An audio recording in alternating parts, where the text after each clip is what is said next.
Imagine wearing a pair of smart glasses that can change the face of warfare, allowing soldiers to order drone strikes with just a glance and a voice command. This isn't science fiction, it's the future of combat technology being developed by Anduril and Meta. The defense tech company has shared new details about its augmented reality headset, designed to give military personnel a tactical edge on the battlefield.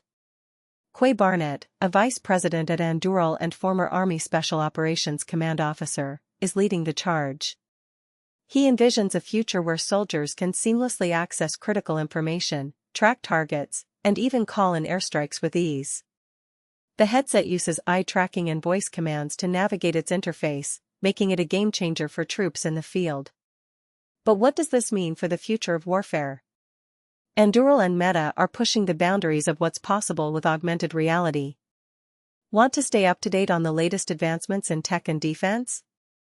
Subscribe to our channel for more in-depth coverage, and let us know in the comments, what do you think about the potential of smart glasses in warfare?